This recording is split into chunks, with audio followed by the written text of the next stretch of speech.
The puppies have grown so much in the last almost 8 weeks. On Saturday, they'll turn 8 weeks old, and some of them will be heading off to their new homes.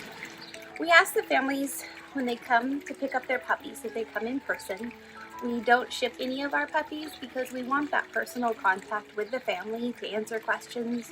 We want the family to be able to meet the grandma Sophie and mommy Ellie and daughter Gracie and see where the puppies have been raised. The last couple of weeks we've been doing some extra training for him.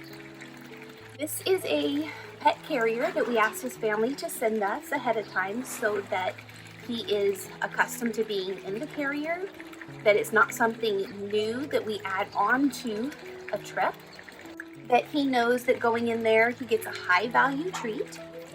This is a treat he hasn't tried before, and he knows that it's nap time and that there's nothing scary about the carrier. He's also been listening on our Bluetooth. When they're outside playing, we've been playing lots of airplane sounds, the different sounds that he will encounter on his trip home with his family.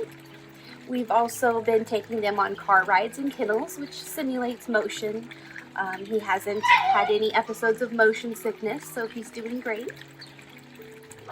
He is going to be a future service dog, and so we're super excited about the adventures that await his new family. And we just really want to make sure that the transition from our home to the new puppy's home is as easy and stress-free as possible. And preparing them for the trip is one of those ways.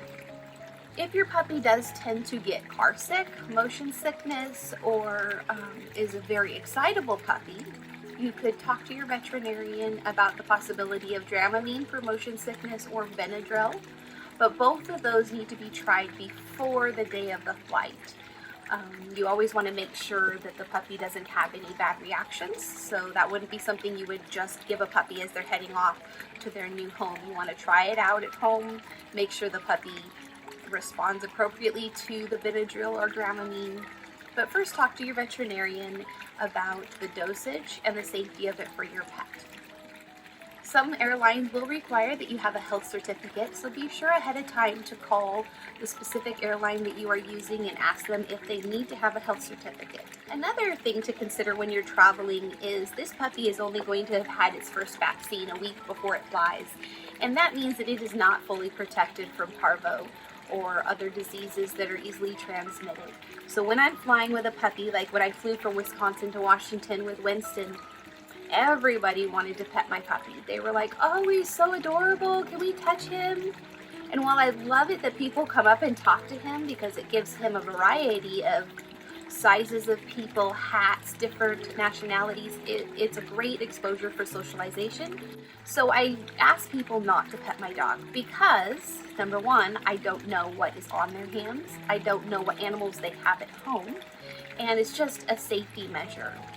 I also take puppy pads with me and only put the puppy down on the pads to go to the bathroom.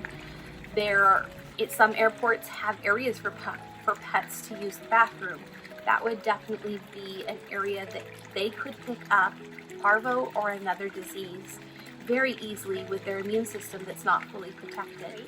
This is the first time he will have been in it. He's been in lots of kennels before, and so we worked up to this stage.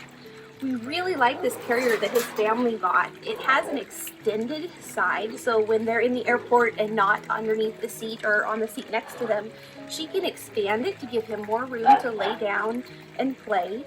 We really like that it has a top opening and it also has the front opening, so it's easy to access.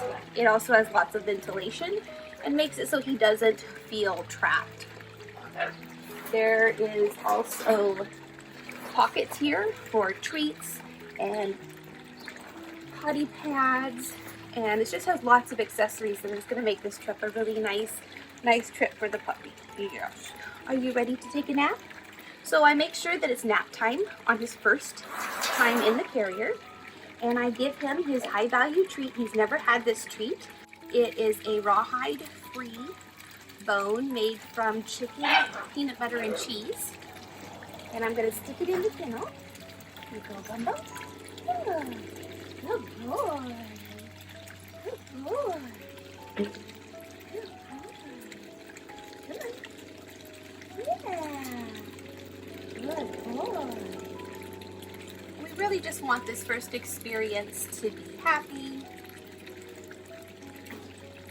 And over the next 2 weeks, we will be putting him in here every day and letting him chew his fun treat. Yeah, good, huh? He's not concerned, he's not worried. And I just put a timer on for 5 minutes the first day. I'm gonna increase that time until he can be in here taking a nice long nap for an hour at a time. He has 2 flights, and so each flight is about an hour where he will need to stay in here. And so that's our target for him to be able to sleep and relax. He's laying down chewing his bone. He doesn't mind at all. Good boy.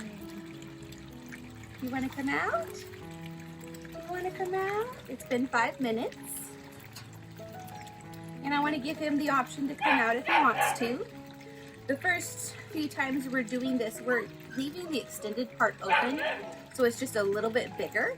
And then eventually we'll work up to that 1 hour of sleep time in the kennel that is the full size that it will be on the airplane with this closed. And he will be ready for his trip.